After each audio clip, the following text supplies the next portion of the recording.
438장.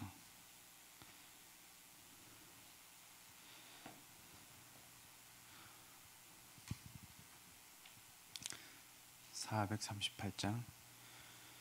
내 영혼이 은총 입어 중한 죄짐 벗고 보니 슬픔 많은 이 세상도 천국으로 와도다.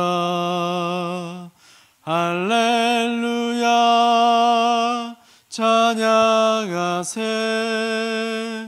내 모든 죄 사함받고 주 예수와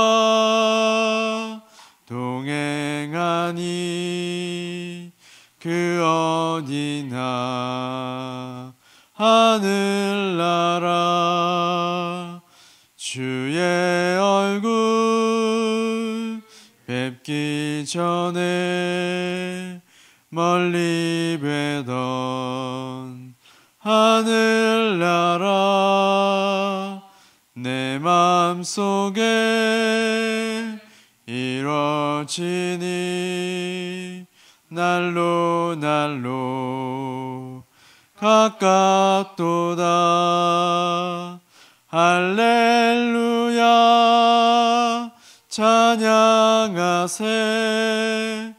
내 모든 죄 사함받고 주 예수와 동행하니 그 어디나 하늘나라 높은 산이 거친 들이 조막이나 궁궐이나 내 주 예수 모신 곳이 그 어디나 하늘나라. 할렐루야 찬양하세. 내 모든 죄 사함받고 주 예수와 동행하니 그 어디나 하늘나라. 아멘. 기도하겠습니다. 하나님, 오늘도 주의 말씀을 우리가 배우고 또 이 말씀을 가지고 성경을 읽으면서 성령 하나님께서 조명하시는 것들을 더 깊이 이해할 수 있도록 우리 가운데 시간과 또한 열정을 허락하여 주셔서 너무나 감사드립니다. 우리의 지혜나 지식으로 알지 않게 해주시고 성령 하나님께서 함께하여 주셔서 우리가 이 말씀들을 배울 때에, 이 지식들을 습득할 때에 믿음을 토대로 우리가 잘 이해할 수 있도록 함께하여 주옵소서. 감사드리며 예수님의 이름으로 기도드립니다. 아멘. 자, 우리가 저번 주에 모세오경을 하다가 말았어요. 그래서 혹시나 첫 번째 거를 안 갖고 오신 분들은 저 뒤에 남아있는 것들이 있습니다. 가져가셔서 보시면 되겠습니다. 자, 모세오경 하고 오늘은 역사서 그리고 시가서 이렇게 시가 및 이렇게 하고요. 하겠습니다.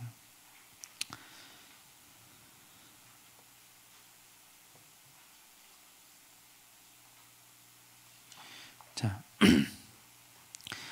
모세오경의 내용 하기 전에 끝났었죠. 자, 모세오경의 내용은요, 먼저 모세오경을 볼 사람들이 누구인가가 먼저 중요합니다.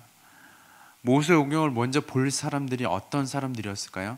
모세가 여러 이스라엘 백성들을 이끌고 애굽에서 나올 때에 그 백성들이 원래는 원독자예요. 그러니까 처음 이 모세오경을 봐야 될 사람들이 누구냔 말이에요. 출애굽기 그 모세가 이스라엘 백성들을 애굽에서 데리고 나왔을 때 그 백성들이 모세오경을 읽어야 할 사람들이란 말입니다. 그래서 그 읽어야 한 사람들을 우리가 알아야지 모세오경이 왜 이렇게 쓰여졌는가를 우리가 알 수가 있습니다. 자, 사실 모세가 창세기 때 삶을 살았었나요? 못 살았었나요? 당연히 못 살았죠. 그렇죠? 몇천 년 후, 또 우리가 뒤에 가서 보겠지만 뭐 연대 뭐 이런 그 기간이나 몇 년 동안 이 기간이 몇 년 동안이냐, 몇 천 년 동안이냐, 뭐 그런 것들도 학자들마다 차이가 있다는 것도 우리가 뒤에 가서 보겠지만, 모세는 굉장히 훗날 사람, 창세기 기준에 의하면 훗날 사람들이란 말이에요. 그런데 왜 모세가 모세오경이라고 하면서 창세기부터 출애굽기, 레위기, 민수기, 신명기까지 쭉 쓰게 됐는지에 대한 그러한 내용의 이유를 우리가 알아야 된단 말이죠. 자, 모세오경의 무게의 중심은 시내산에서의 율법 수혜 사건임을 우리가 볼 수 있습니다. 그리고 모세오경의 단락의 절정은요, 하나님이 이스라엘을 택하셨고 이스라엘과 친밀하신다는 사실을 보여주는 눈에 보이는 증거인 새로 지은 성막을 가득 채운 하나님의 영광임을 우리가 알 수 있습니다.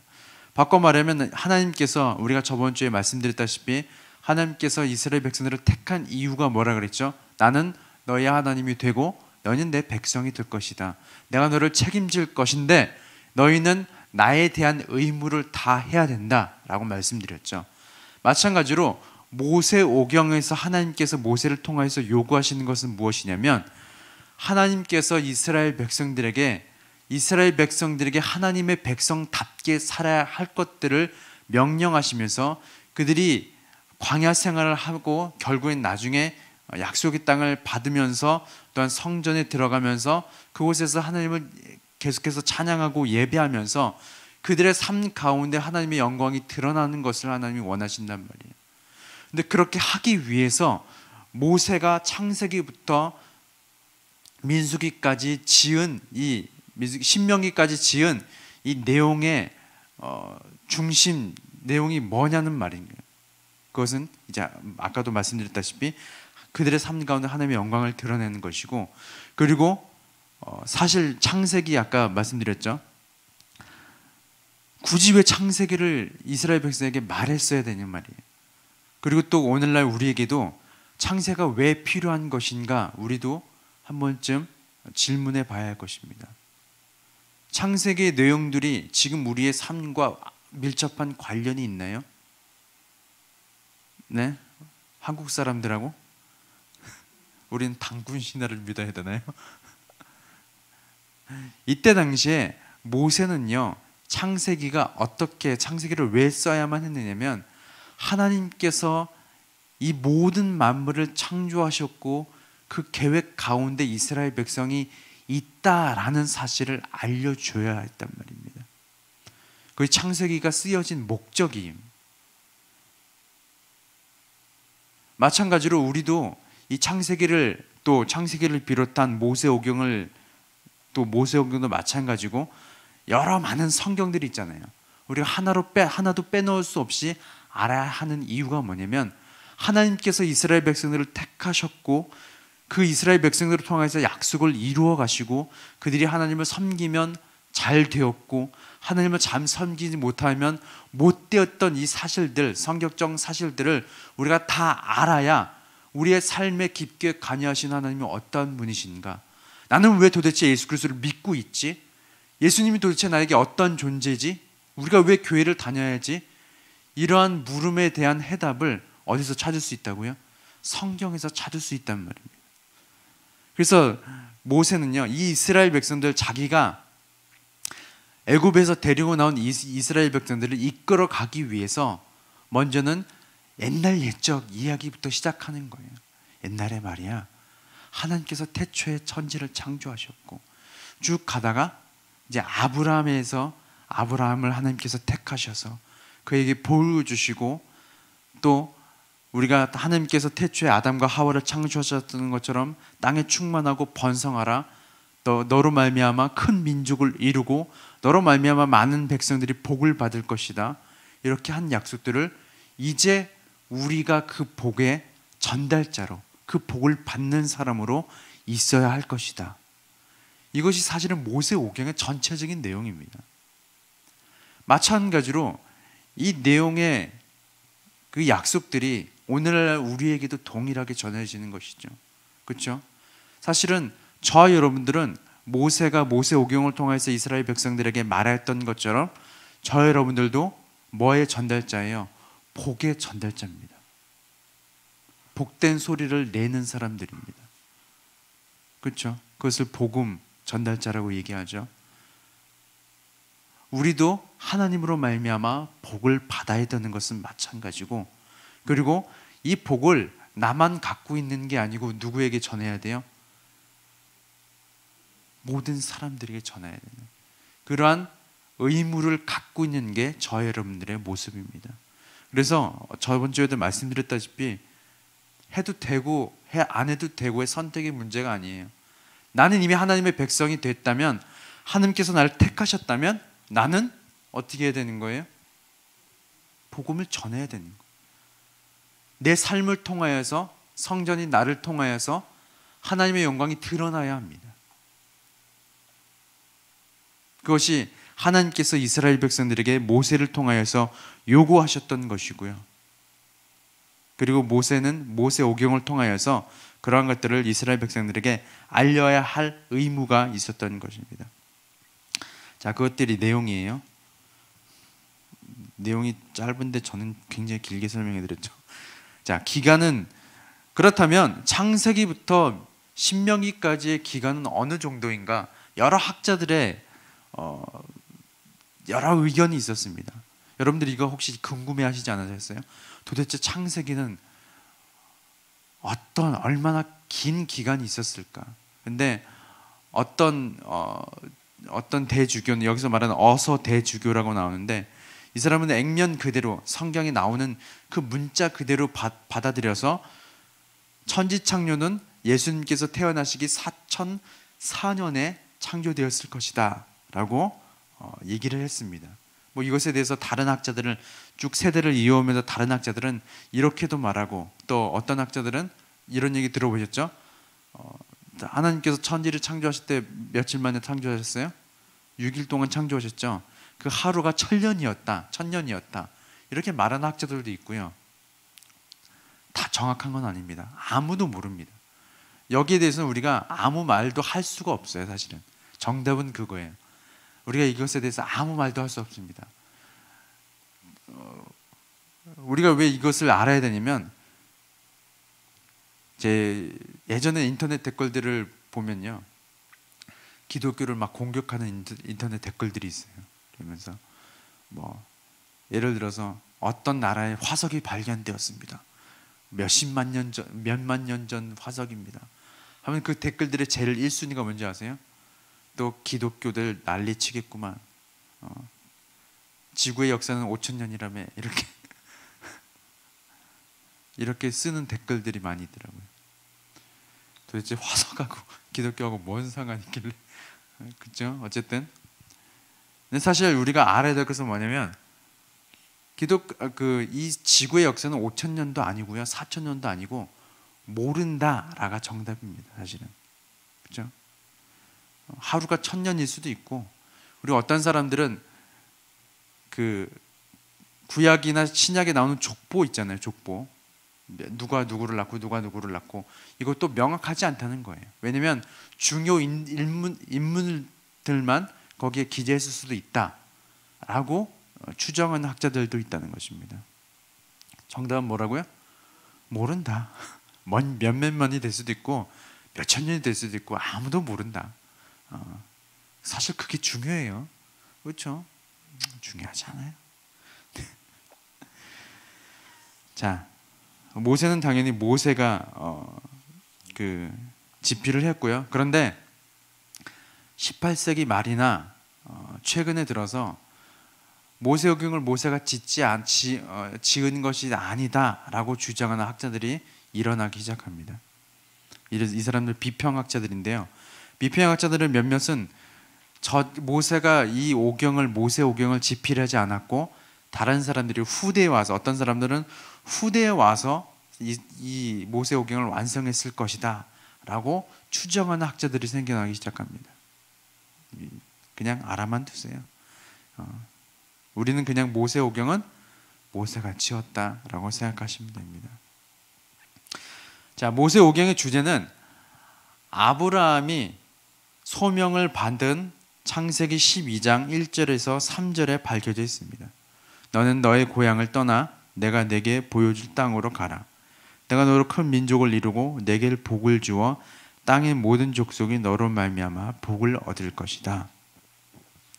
아까도 말씀드렸죠. 모세오경의 내용에서 말씀드렸다시피 모세오경의 큰 주제는요, 하나님께서 아브라함에게 약속하신 이 언약을 모세와 이스라엘 백성들이 하나씩 성취해 나가는 것입니다. 큰 민족을 이루었고요, 약속의 땅으로 나아갑니다.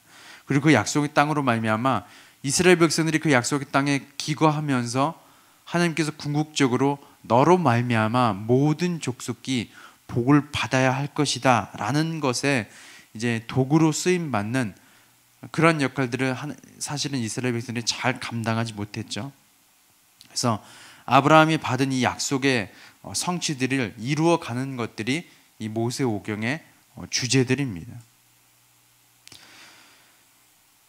그래서 하나님께서 이 이스라엘 백성들에게 약속을 하신 목적이 우리가 분명히 이스라엘 백성들이 분명히 알았어야 했고요.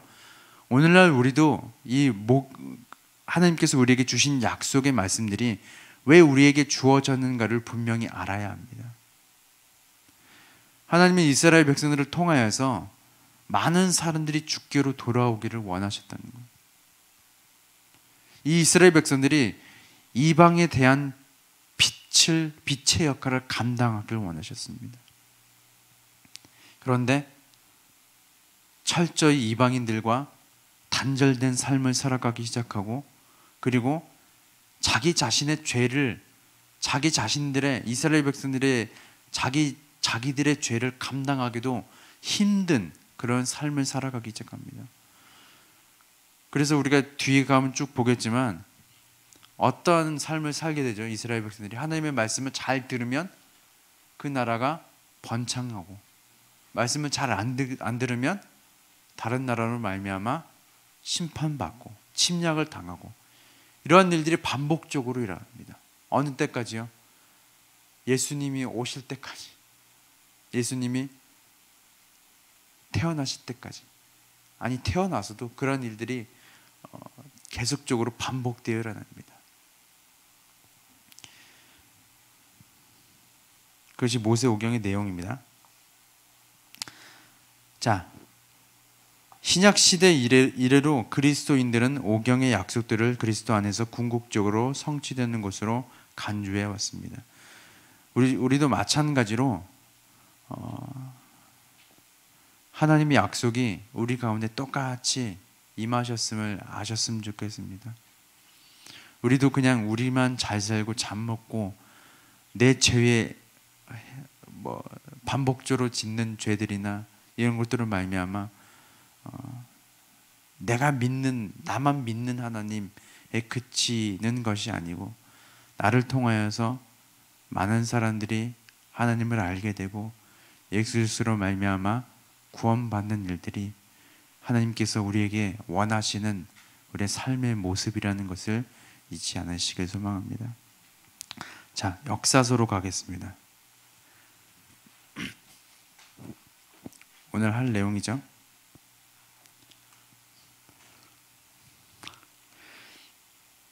오경 뒤에 나오는 구약의 역사서는 이스라엘이 여호수아의 지휘 아래 약속의 가나안 땅으로 들어감. 이제 역사서는 사실 여호수아서부터 시작하는 것이죠. 여호수아, 사사기, 사사기 이렇게 역대상하, 열왕기상하 쭉 나갑니다.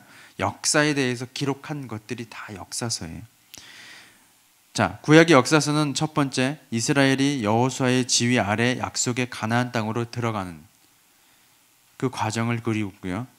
두 번째, 이스라엘이 사사들의 통치 아래 그 땅에 살면서 왕정으로 이행해 가는 과정.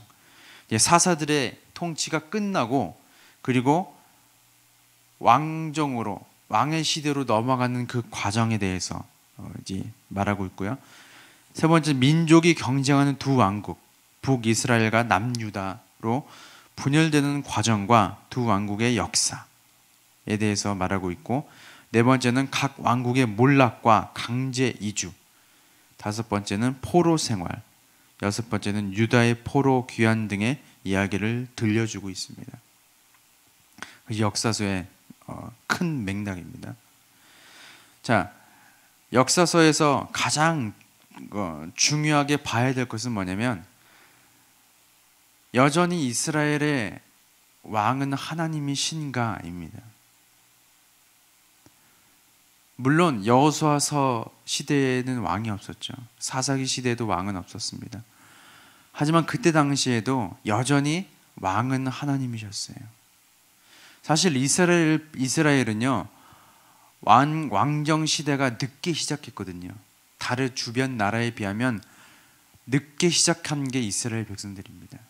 그런데 어느 때 와서 왕권이 생겨나기 시작했죠. 사무엘 상에서 시작하기 시작했죠. 사사기 시대가 끝나고 사무엘 상에 들어가기 시작하면서 백성들이 다른 나라처럼 왕을 요구하기 시작합니다. 근데 하나님은 이미 사무엘을 통하여서 예언하셨어요. 너희가 그 왕들로 말미암아 넘어지게 될 것이고 쓰러지게 될 것이고 결국에 나를 찾지 않게 될 것이다. 나를 배반하는 것들이 될 것이다 라고 이미 말씀하셨습니다. 근데 그 말씀 그대로 역사가 흘러가요.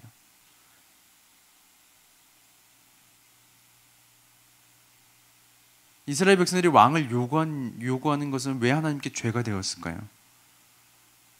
이런 생각 해보셨어요?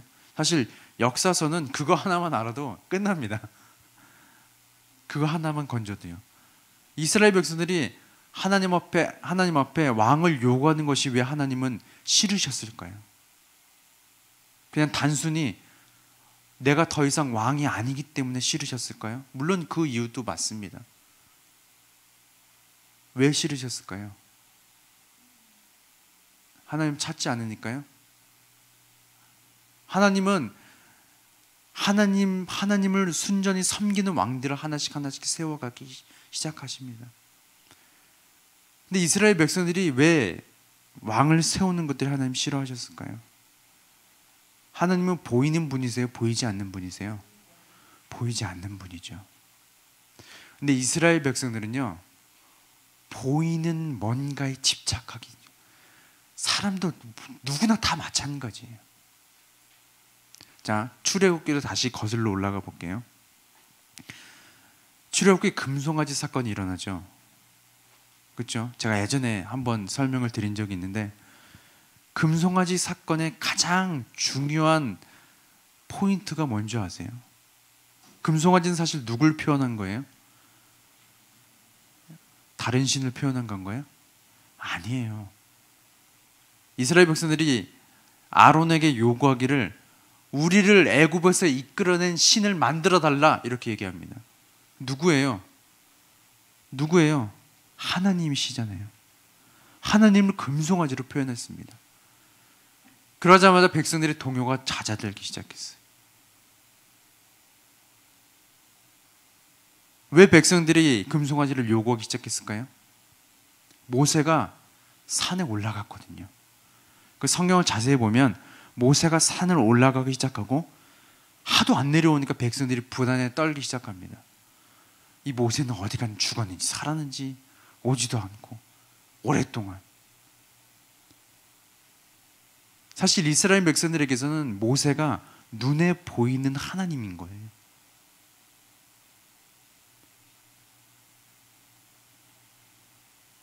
이때뿐일까요? 사무엘 때에도 마찬가지입니다.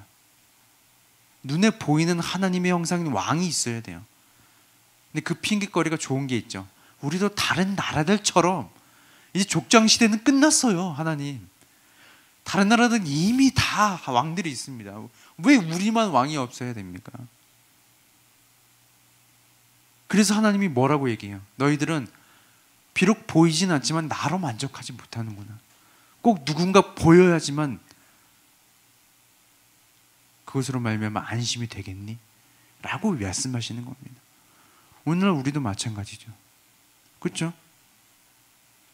여러분 눈에 뭔가 보여져야 되잖아요.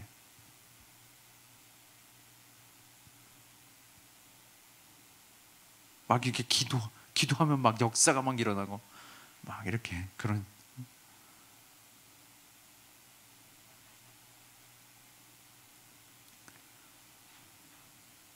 그 신학자 중에 아주 오래된 신학자 중에 칼 바르트라는 사람이 있습니다. 이 사람들이 신정통주의라는 신학을 내세웠어요. 뭐 그런 뭐 이런 거는 그냥 한 귀로 듣고 한 귀로 흘리셔도 돼요. 근데 이 사람들의 주장이 뭔지 아세요? 우리가 성경을 읽잖아요. 근데 이 성경을 읽는데 이 성경에서 나타나는 것들이 내 삶에 체험되어지지 않으면 이 성경은 필요가 없다는 거예요. 맞는 말 같죠?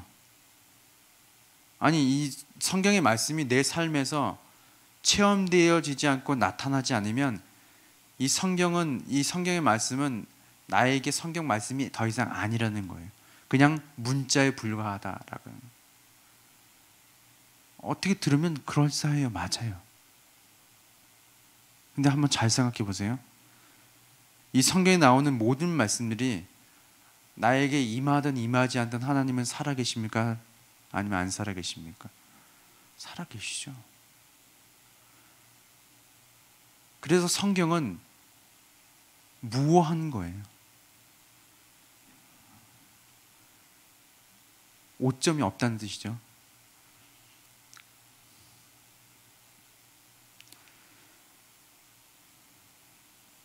언젠가부턴가 우리의 신앙이요, 내 삶에 뭔가 나타나져야지만 하나님을 믿는 시대가 되어버린 겁니다. 이때 당시 똑같아요. 역사서에 나오는 이스라엘 백성들과 요즘 나오는 우리 세대들과 별반 다를 게 없어 보입니다. 요즘 청년들이 얼마나 무서운지 아세요?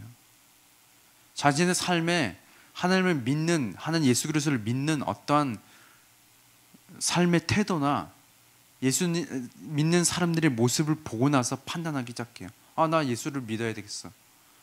그분은 살아계신 분이에요. 이게 그럴싸해 보이죠?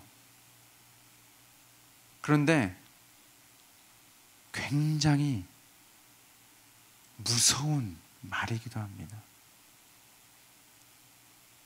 물론 예수 그리스도를 믿는 사람들이 하나님을 믿어야 하는 건 믿고 그에 또 걸맞게 하나님의 영광을 우리의 삶 가운데 드러내야 되는 건 맞죠. 그런데 그것을 보아야지만 하나님을 믿겠다 하는 것들은 이때 당시에 왕이 있어야지만 우리가 살아갈 수 있겠습니까? 라고 하나님 앞에 요구했던 이스라엘 백성들과 똑같단 말이에요.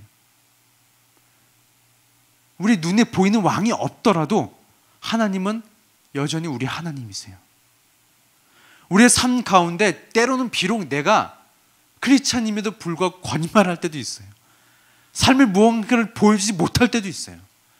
하지만 그럼에도 불구하고 하나님은 안 계신 분이 아니란 말이에요. 근데 요즘 사람들은요, 그렇게 보여야지만 하나님은 살아계신 분으로 인식해요. 이게 굉장히 무서운 겁니다. 물론 그런 모습들이 없으면 안 되겠죠. 하지만 요즘 사람들이 그렇게 인식되어져 가는 게 무섭다는 거예요. 갑자기 설교가 되어버렸어요. 이렇게 하니까 더 좋죠? 이제 그것들이 역사서의 이제 주된 내용들입니다. 역사서에 보면 사사들도 많이 나오고요. 특히 사사기에는 하나님을 믿었다가 안 믿었다가 다른 나라로 말미암아 멸망당했다가 다시 살아났다가, 그리고 이제 왕정 시대에 들어가면 하나님을 섬기던 왕들이 있다가, 특히 북이스라엘의 왕들은 다 악한 왕들이었어요. 그리고 남유다에 있는 왕들은 그나마 조금 하나님을 섬기던 사람들. 그런 왕들의 시대를 지나가면서 결국 이스라엘 두 왕국이 다 무너지기 시작합니다. 그 무너지기 시작한 건 뭐예요? 하나님을 더 이상 신뢰하지 않아요. 믿지 않습니다. 제사는 열심히 드리지만, 예배는 열심히 하겠지만 그들의 삶 가운데는 더 이상 하나님이 존재하지 않습니다.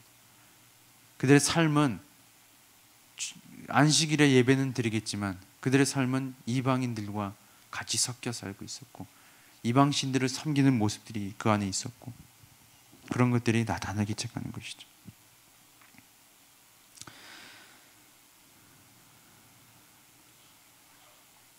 자, 역사서의 주제를 보겠습니다.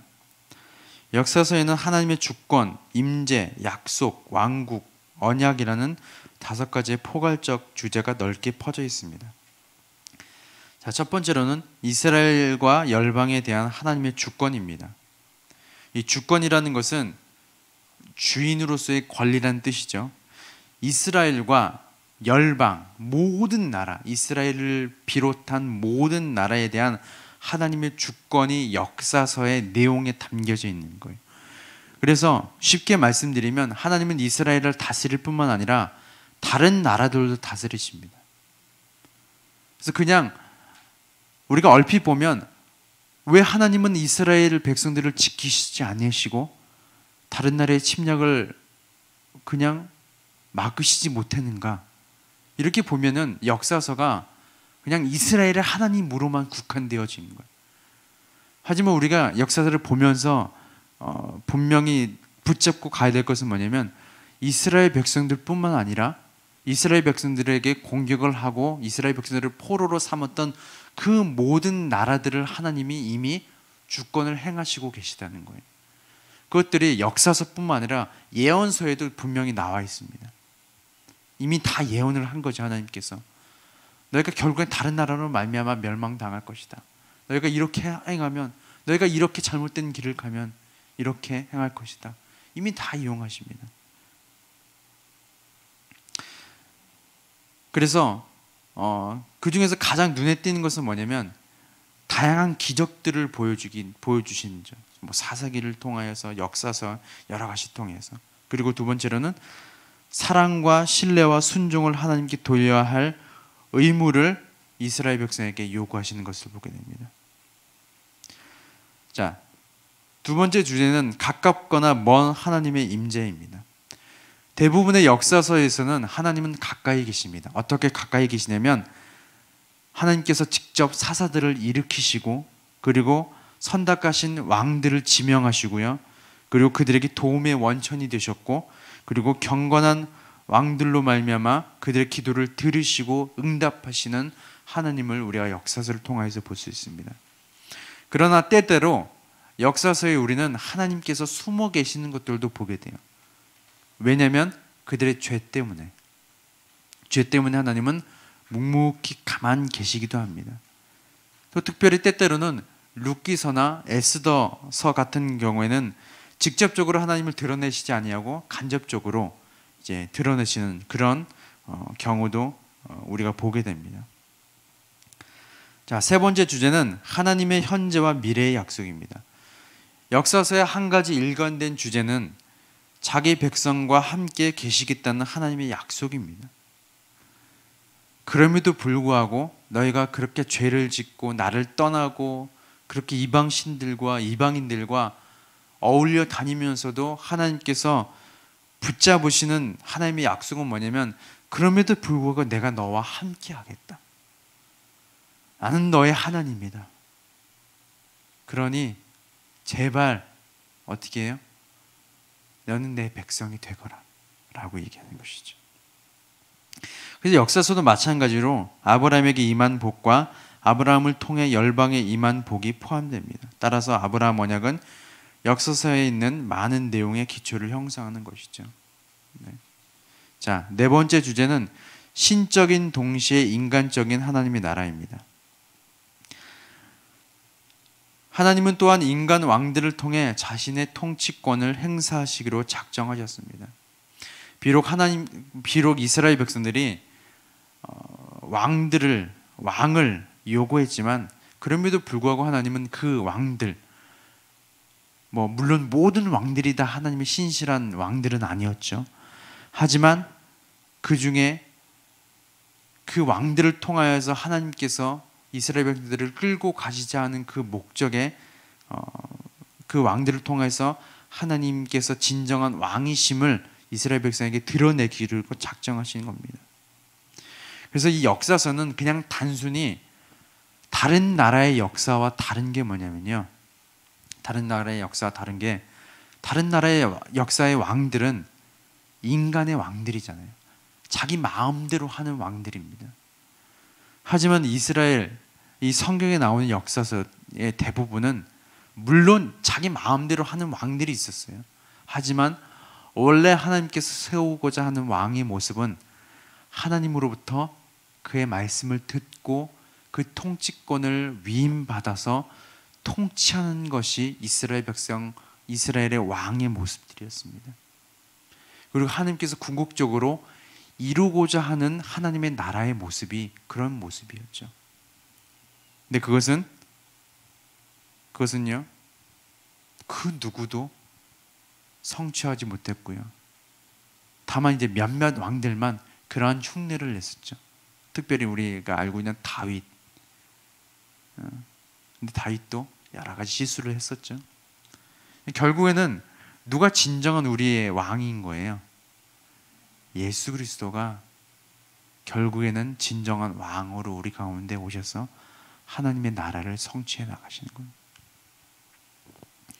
자, 다섯 번째, 하나님의 언약, 보상과 형벌. 이 역사서에도 마찬가지로 하나님의 언약과 보상과 형벌에 대해서 나옵니다. 이것은 마찬가지로 신명기에서 나오는 순종과 불순종을 요구하시는, 순종하면 복을 받고 불순종하면 너는 저주를 받을 것이다, 이런 것들을 그대로 이어가는 것들이 보게 됩니다. 그래서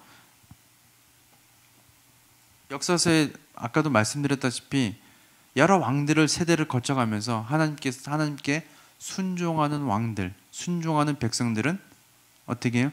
그 나라가 부강해지고 잘 되고 평안하나. 하지만 하나님 앞에 불순종하는 나라는 망하게 되고 다른 나라의 침략을 받게 되고 결국엔 포로 생활을 하게 되는 그러한 일들이 이제 겪어지게 되는 것이죠. 자, 그 맨 마지막에 보면 역사서의 초점은 신명기에서와 같이 개인에게 있다기보다는 왕을 대표로 하는 백성 전체의 상태에 있다라는 것입니다. 이게 또 중요한 얘기입니다. 그 시대의 왕이 어떠냐에 따라서 백성 상태가 달라지기 시작합니다. 그 시대의 믿음의 세대들이 어떠냐에 따라서 그 세대들의 자녀들의 신앙이 달라지기 시작한다는 겁니다. 우리 가자제교회 구성하는 모든 사람들을 어떠함에 따라서, 무서운 얘기죠, 우리 장로님부터 시작하여서 안수호 집사님들, 권사님들, 교육자는 왜 빼지? 교육자들 이 어떠함에 따라서 우리의 성도들이 달라지기 시작합니다. 하나님 앞에 순종하는 사람이냐 아니면 불순종하는 사람. 오늘날도 마찬가지죠. 자, 역사서의 특징입니다.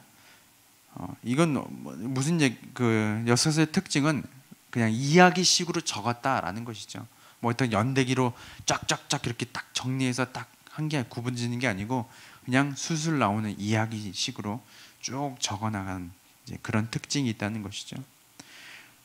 자, 이 마지막 단락에 보면 그러나 역사적 이야기는 단지 사실들의 모음이 아니다.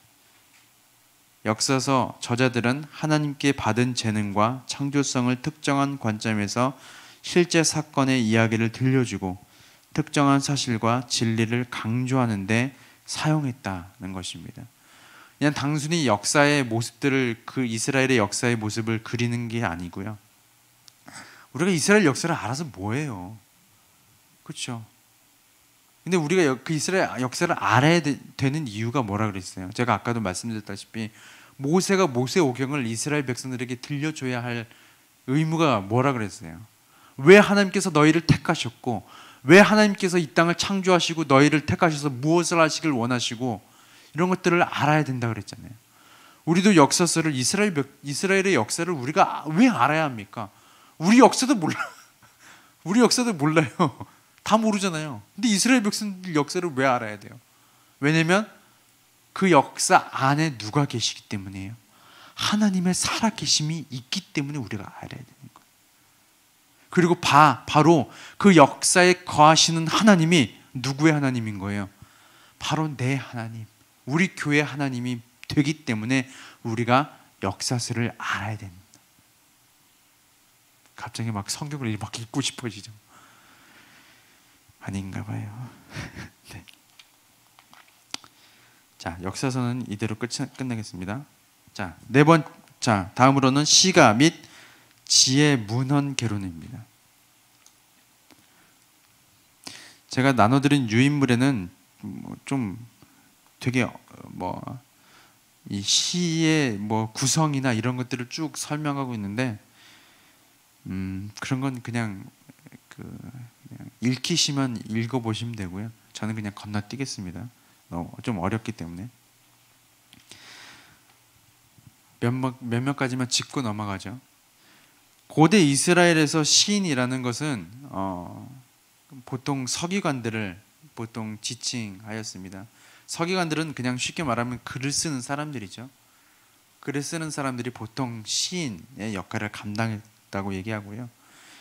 히브리 사람들에게 시란 무엇인가? 시는 무엇일까요? 그냥 나 오늘날에 말하는 시와는 다릅니다. 옛날 사람들이 말하는 시는 뭐예요? 그냥 그 사람들의 삶의 노래예요. 그냥 우리가 구약에 보면 시들이 많이 나오죠. 모세의 노래, 시편, 잠언, 이런데 지혜서. 그러니까 시와 지혜는 이게 묶어서 설명해야 되는 거예요. 근데 그 사람들의 특징이 뭐냐면 그 사람들이 살아오면서 살아계신 하나님이 내 삶에 드러나는 것들을 노래하고 쓰고 반복적으로 되새기는 것들, 그런 것들이 이제 오늘날 와서 또 몇 세기 걸쳐서 학자들이 연구하면서 이것은 시라는 분류로 분류해 놓은 거예요. 사실은 그냥 단순하게 얘기하면 시편이 이런 것들을 다 이스라엘 백성들에게 있어서는 그냥 자신들의 삶의 노래인 거죠. 그렇죠? 우리 가끔씩 일하다가도 노래가 나오잖아요. 그렇죠? 찬란 사랑 이렇게 보통 가요가 나오긴 하지만, 그렇죠? 그런 것들이 이제 노래가 되는 것이죠. 우리나라의 아리랑 노래 같은 거나 전통적인 민요들 보세요. 다 그 내용들을 보면 자신의 삶의 애환들이나 이런 것들이 다 담겨져 있잖아요. 마찬가지로 이스라엘 백성들에게 시도 그런 겁니다. 그런데 희한하게도 성경 히브리어에서는 시라는 단어가 발견되지 않아요. 그냥 아까도 말씀드렸듯이 쉽게 말하면 시는요, 오늘날 그 성경을 이제 분류하는 학자들에 의해서 시로 이렇게 분류하는 것을 보게 되죠. 그래서 시는 이스라엘 사람들의 삶의 모든 부분에서 쉽게 접할 수가 있습니다. 자, 히브리인의 지혜란 무엇인가? 히브리인의 지혜는요, 세상이 돌아가는 방식, 그 속에서의 인간의 위치, 이 모든 것이 하나님의 창조적이고 주권적인 보살핌 속에서 운행하는 방식에 대한 예리한 관심이다, 인 것입니다. 따라서 성경적 지혜란 경건한 생활의 기술에 있어서의 솜씨, 또는 더 정확히 말하면 사람으로 하여금 세상에 대한 하나님의 입법과 조화롭게 일치를 이루며 살아가게 하는 방향성으로 정의될 수 있을 것이다. 이게 도대체 뭔 말인지 쉽게 말씀드리면, 하나님의 백성답게 살아가는 방법들에 대해서 얘기하는 것들이 성경적 지혜입니다. 성경에서 히브리인에게 지혜는 뭐냐면요, 이 세상 살아가면서 내가 어떻게 하면 하나님의 백성답게 살아갈 수 있을 것인가? 내가 어떻게 하면 하나님으로 말미암아 복을 받고 또 그 복을 다른 사람에게 전할 수 있을 것인가? 이 어떻게 하면 이 지혜라는 것이죠. 단편적인 예로 뭐예요? 우리 아까도 말씀드렸듯이 하나님을 경외하면 너는 복을 받을 것이다. 그럼 그게 그 사람들에게 지혜인 거예요. 이스라엘 백성들에게. 쉽죠? 그것에 대해서 얘기합니다. 전 도대체 신학자들이 왜 그렇게 쉬운 거를 이렇게 복잡하게 써놨는지 이해가 되지 않습니다. 그래서 제가 신대원 가서 제일 절망했던 게 뭔지 아세요? 왜 쉬운 성경을 왜 이렇게 어렵게 써놨나? 뭐 조직신학, 인간론, 뭐 구원론. 물론 이제 굉장히 잘 정리해놨기 때문에 그렇게 하는 거죠. 체계적으로. 되게 어려운 단어들만 막 철학적이고 어려운 단어들을 굉장히 많이 썼어요. 머리가 아픕니다. 뭐 철학도 알아야 되고 막 존재, 뭐 비존재, 뭐 이런 것도 막 알아야 되고. 그 신대원 가서 제일 어려웠던 게 왜 이렇게 쉽게 설명하면 되는 걸 왜 이렇게 어렵게 비꼬아서 설명해놨나, 써놨나. 이게 제일 불만이었어요. 근데 어디서부턴가 저도 그러고 있더라고요. 그래야 이제 서로 목사님들끼리 이제 아니면 신학자들끼리 말이 통하네. 자, 시가 및 지혜 문헌의 통일적 주제입니다. 이게 좀 중요하죠. 자, 그렇다면 구약에 있는 시와 지혜 문헌들, 잠언, 뭐 욥기, 아가서 이런 것들 지혜 문헌이라고 얘기하죠. 이런 것들이 통일적 주제는 무엇인가라는 것입니다. 첫 번째는 여호와 경외입니다. 하나님을 경외하는 것. 시편과 지혜 문학 전체에 걸쳐 어떤 방향성을 제공하냐면 너는 너를 창조하신 여호와 하나님을 경외하라. 두렵고 떨리는 마음으로 하나님을 섬겨라 라는 것이죠. 전 특별히 여호와를 경외한다는 것에서 자주 다윗의 그 비유를 많이 듭니다. 시편 51편에 보면 50편의 내용은 뭐 어떤 내용이죠? 다윗이 밧세바를 범한 후에 나단 선지자가 와서 너 이놈 이렇게 했을 때 다윗이 회개하는 장면입니다.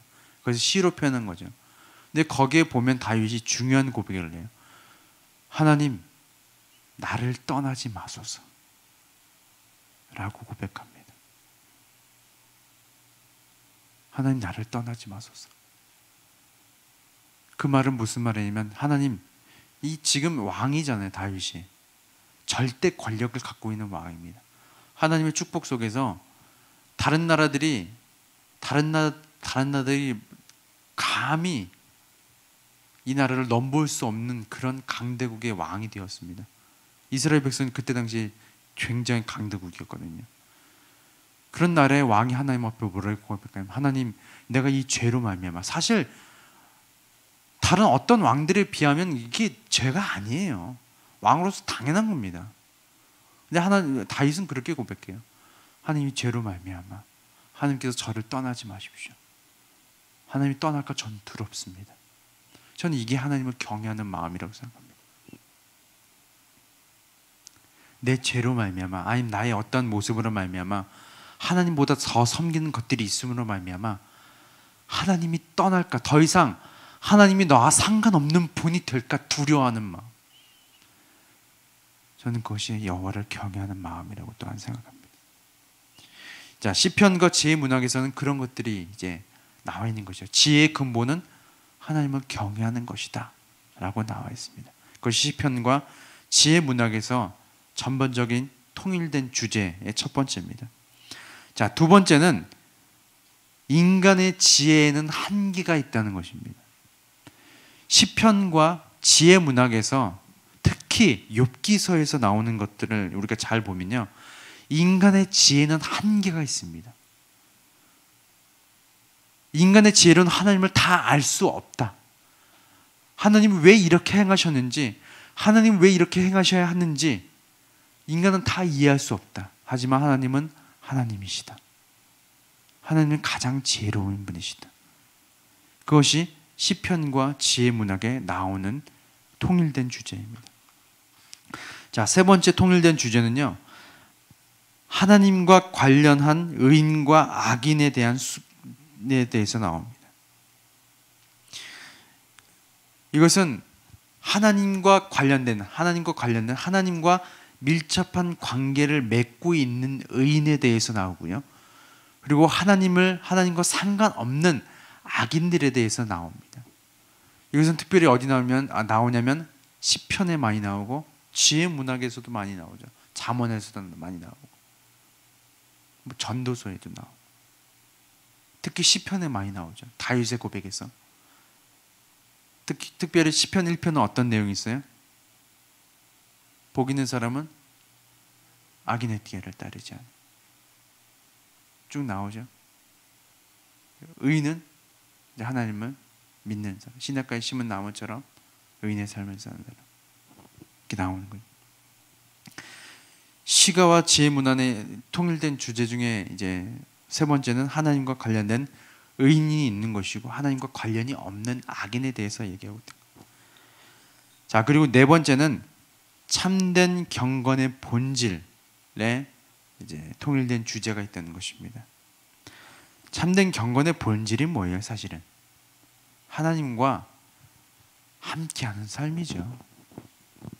그 참된 경건입니다. 참된 경건의 본질이 어디 있느냐라는 것들이 시편과 지혜 문헌에 나와 있다는 것입니다. 결론은 뭐예요?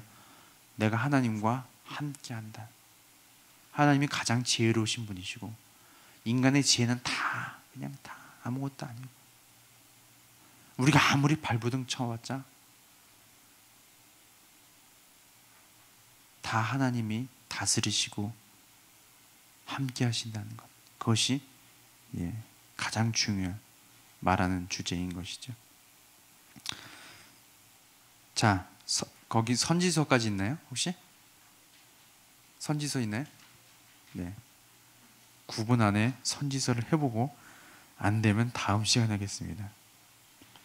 선지서가 좀 많아요.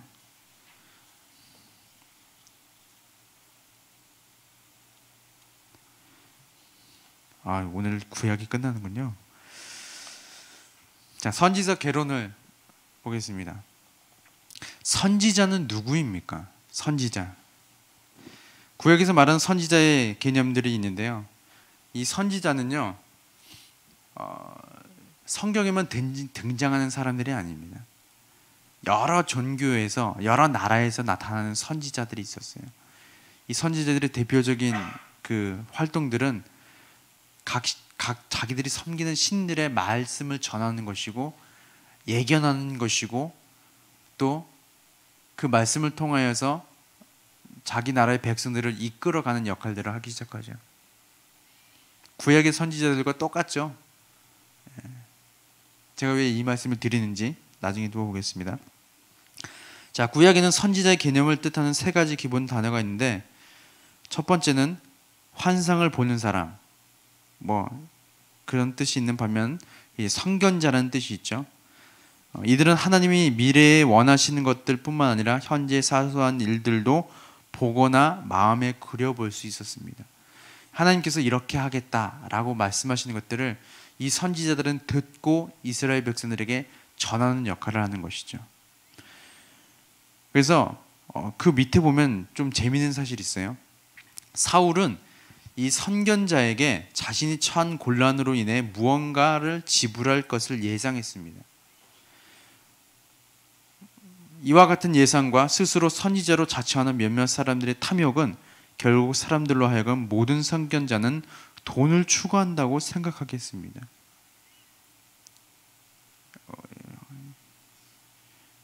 뭐가 번뜩 떨어지죠? 뭐 생각나죠? 우리나라에 특별히 뭐가 있어요? 점집이잖아요. 점집. 그렇죠? 선견자가 어떻게 보면 점치는 사람하고 비슷하잖아요. 그렇죠? 사울이 이 점치는 선견자 같은 것들을 통해서 무언가를 이제 그 뭐라 그래요? 점 보고 나서 복채라 그러나? 복채를 지불할 것. 그래서 이제 많은 선견자들이 돈을 요구하기 시작했다는 것이죠. 재밌죠? 이때 당시에도 예수님이 태어나기 몇천 년 전에도 이러한 일들이 있었다는 게. 자, 둘째는 공표하는 역할을 했습니다. 선지자가 중요한 정보를 공표하거나 밝히는 사람인 것이죠. 어쨌든 선지자는 하나님의 대변인 역할을 감당하는 거예요. 하나님께서 이것에 대해 이스라엘 백성들에게 외치라 라고 얘기하면 그것을 대변해서 선지자가 외치는 역할을 감당했죠. 그런데 그 밑에도 또 재미있는 사실이 있어요. 너무나 많은 선지자들이 활동하면서 상충되는 메시지를 선포했기 때문에 백성들은 누가 실제로 하나님을 대신하여 말하며 누가 거짓 선지자인지를 판단해야 했습니다. 재밌죠?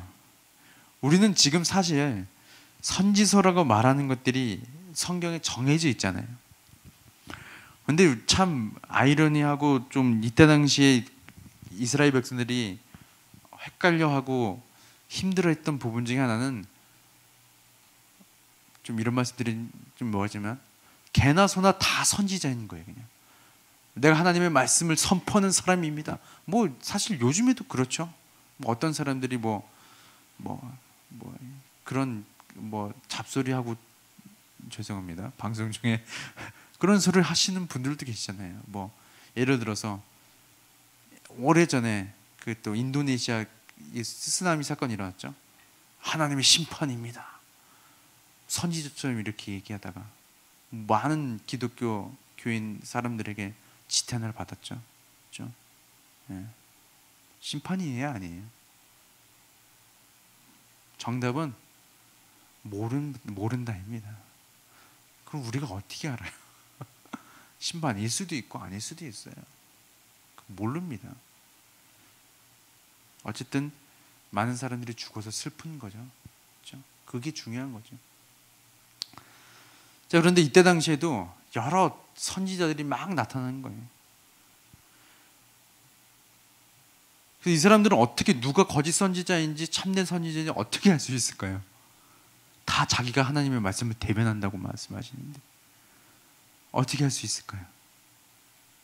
네? 몰랐겠죠. 네, 모릅니다. 가장 확실한 방법은 뭔지 아세요?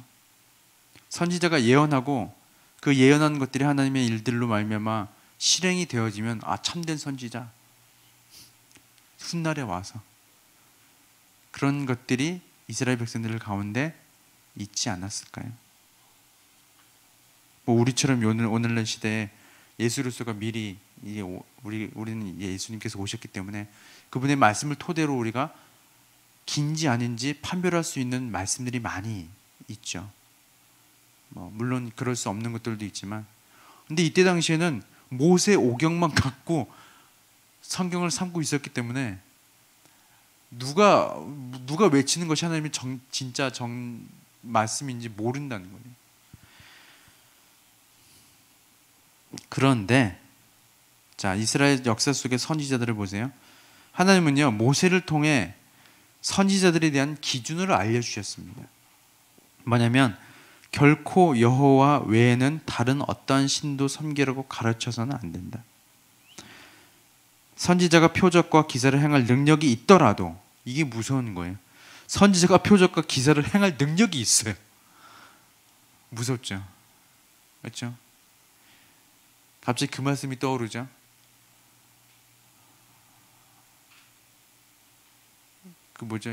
누가 마지막 날에 예수님께 갔는데 주여 주여 하는 자마다 다 천국에 가는 게 아니다. 근데 그 사람이 주여 주여 했던 사람이 누구예요? 예수님 이름으로 병도 고치고 예수님 이름으로 능력도 행하는 사람이었어. 천국에 못 갔어요. 그런 일들이 하나님이 이제 모세에게 말씀하시는 거예요. 그 선지자가 표적과 기사를 행할 능력이 있더라도 다른 신들을 섬기는 일을 옹호하면 백성들은 결코 그 선지자를 따라서는 안 된다. 다른 신들에 포함되는 하나의 신이 누군지 아세요? 사람들이 쉽게 간과할 수 있는 자기 자신, 선지자, 나. 사람들이 잘 속아 넘어가는 내가 하나님의 대변자야, 이렇게 얘기하는 것들. 나중에 뭐가 돼요? 내가 하나님이야, 이렇게 되는 거죠. 그래서 누가 신땡지가 나오기 시작하고, 그렇죠? 이단들이 나오기 시작하는 거죠.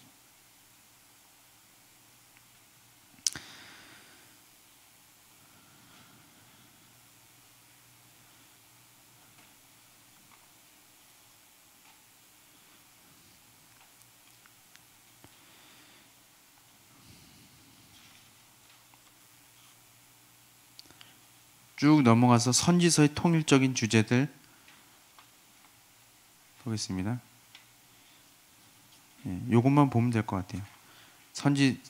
선지서 개론은요, 이게 제일 중요해요. 좀 시간이 넘어가서 죄송합니다. 요것만 보면 되니까. 선지서의 통일적 주제들입니다. 첫째, 선지자들은 하나님이 자신들을 통해 말씀하셨다고 단언한다. 이게 왜 통일된 주제일까요? 사실 이것은 굉장히 중요한 주제입니다. 자, 고린도전서 9장 2절에 보면요, 우리 고린도전서 묵상하고 있죠. 바울이 이렇게 얘기합니다. 다른 사람에게는 내가 사도가 아닐지라도 너희에게는 내가 사도니 나의 사도됨을 주 안에서 인친 것이 너희라, 이렇게 얘기합니다. 우리가 성경을 읽으면서, 바울의 이야기를 읽으면서 참 이해가 안 됐던 것들이 있었어요. 왜냐하면 바울은 왜 그렇게 부단히도 사도직을 변호할까? 그냥 사도가 아니면 어때? 하나님의 말씀을 전하면 되지. 왜 자기 일을 그렇게 변호하고 변론하지? 그렇게 생각했던 적 없으세요 혹시? 근데 선지자들도 그렇단 말이에요. 이건 내가 하나님 앞에, 나는 하나님의 대변자야. 근데 사실 이게 굉장히 중요한 겁니다. 왜냐하면 아까도 말씀드렸다시피 그때 당시에나 바울의 시대 때나 하나님의 말씀을 잘못 전하는 사람들이 있어요. 그 사람들 속에서 바울은 왜 자기가 너희들, 다른 사람이 나를 어떻게 부르든 상관없이 나는 너에게만큼은 사도야 라고 외친 게 뭐냐면, 나는 너에게 올바른 복음을 전하고 있다라는 것을 바울 스스로가 다짐하고 그 복음을 전하기로 결심하고 나아가는 것이죠. 그래서 중요한 겁니다. 때로는 목사님들이 나를 이 교회에 부르신 이유는 나를 이 교회에 택하신 이유는 이렇게 얘기했을 때 왜 굳이 저런 얘기를 계속하지? 하는 이유는 거기에 있는 거예요. 무슨 말씀인지 이해하시죠? 이해를 못하시면 저에게 따라오세요. 저도 예전에 이해 못했는데 이 고린도전서 9장 2절을 묵상하면서 그런 마음이 들더라고요. 왜 바울은 이렇게까지 자기를 변호해야 될까? 근데 바울은 왜 자기를 변호해야 되냐면 이 복음을 바르게 전하기 위해서 사도직이 필요한 거예요. 나는 하나님 예수 그리스도로 말미암아 사도로 임명받은 사람이야. 왜? 너희를 위해서. 다른 사람이 나를 사도로 인정 안 해도 상관없어. 하지만 난 너희를 위해서 사도가 되어야 돼. 왜냐하면 내가 전한 복음이 바른 복음이기 때문에. 무슨 말인지 이해하시죠? 선지서도 마찬가지입니다. 자, 둘째, 선지자들은 하나님의 언약 관계를 위해 이스라엘을 택하셨다고 단언합니다. 무슨 말이냐면 선지자들은 아브라함과 하나님이 맺은, 그리고 모세 언약과 다윗 언약 쭉 이어져 오는 언약 관계를 통하여서 이스라엘을 택하셨다고 단언합니다. 그래서 선지자들이, 특히 선지자들이 일어난 시기들은 그냥 평온할 때 일어나지 않거든요. 위급한 상황 가운데 하나님의 말씀이 필요한 시기에 그때마다 하나님이 이렇게 세웁니다. 선지자들을. 오늘날과 같이 예를 들어서 하나님의 메시지가 강력하게 임해야 할 이 시기에 선지자들이 일어나기 시작합니다. 일어나서 뭐라고 얘기하냐면, 하나님께서 너희를 택하셨습니다. 당신들을 택하셨습니다. 이스라엘 백성들을 택하셨습니다. 당신들이 잘하면 하나님이 복을 내리실 것이고, 잘하지 못하면 다른 나라로 말미암아 멸망하게 될 것입니다. 포로 생활을 하게 될 것입니다. 예언하고 선포하고 그 말씀을 대변하는 역할을 하는 것이죠. 그래서 선지자들의 궁극적인 목표는 뭐예요? 이스라엘 백성들이 하나님의 제사장의 나라가 되는 거예요. 다른 나라들을 섬기는 나라. 자, 셋째, 불행하게도 선지자들은 대체로 이스라엘 백성 대다수가 하나님 및 이스라엘 백성들과 하나님과의 관계에 대한 하나님의 기준에 대해 죄를 지었음을 보고합니다. 무슨 말인지 아시죠? 이스라엘 백성들이 죄를 지었음을 하나님을 대신하여서 훈계하는 거예요. 당신들이 죄를 지었어. 하나님은 그 죄를 말씀하셨습니다. 다 죄를 지었어. 그래서 다섯 번째, 네 번째 나오는 것은 그 죄를 지었음으로 말미암아 심판이 임할 것이고 그 심판으로 말미암아 죄가 근절될 것이다. 이렇게 선언합니다. 그리고 다섯 번째 선지서의 주제는 뭐냐면 그럼에도 불구하고 하나님은 당신들을 사랑하셔서 당신들을 회복시킬 것입니다. 택한 백성을 절대 버리지 않을 것입니다. 이것들을 말하는 것이 선지서의 주된 목적이죠. 주제죠. 쉽게 말씀드리면 하나님의 말씀대로 잘 살 수 있도록 경고하기도 하고 훈계하기도 하고 호통치기도 하고 결국에 마지막에는 살살 달래는 거죠. 그럼에도 불구하고 당신들이 지금 포로 생활을 하고 죄 가운데 고통받고 있지만 하나님께서는 당신들을 절대 버리지 아니하시고 결국에 회복시키셔서 하나님의 나라를 만들어 가실 것입니다. 이것이 선지서의 주제입니다. 오늘날도 마찬가지예요. 그것을 그 약속들을 성취하신 분이 누구세요? 사실은 네? 성경의 가장 큰 주제는 어디로 다 통일된다 그랬어요? 예수 그리스도. 예수 그리스도를 통하여서 우리는 하나님의 약속들을 성취되는 것들을 하나씩 받고 또 보기 시작할 것입니다. 질문은 나중에 따로 찾아오시고 혹시 방송 중에 제가 오늘 나눠드린 유인문들을 필요하신 분들은 저에게 오셔서 가져가시면 되겠습니다. 제가 3주차 것까지 다 쳐놨어요 벌써. 3주차 것까지 드릴게요. 여기 안 오신 분들은 그러니까 주일에 오시면 제가 다음 주 것까지 드리도록 하겠습니다. 기도하겠습니다. 하나님 감사합니다. 오늘 모세오경과 또한 시편과 또 역사서와 선지서들을 통해서 하나님이 그들 가운데 역사하신 살아계신 하나님이 어떠한 분이신지 우리가 알게 하여 주시고 마찬가지로 우리의 삶 가운데 동일하게 역사하시는 아버지 하나님이 어떠한 분이신지 우리가 깊이 또한 깨달을 수 있도록 함께 해주셔서 감사드립니다. 우리가 이스라엘 백성들을 택하시고 그들에게 역사하신 하나님을 우리가 분명히 기억하고 우리의 삶에도 동일하게 역사하신 하나님을 기대하며 살아가는 우리 모두가 되게 하옵소서. 감사드리며 예수님의 이름으로 기도드립니다. 아멘.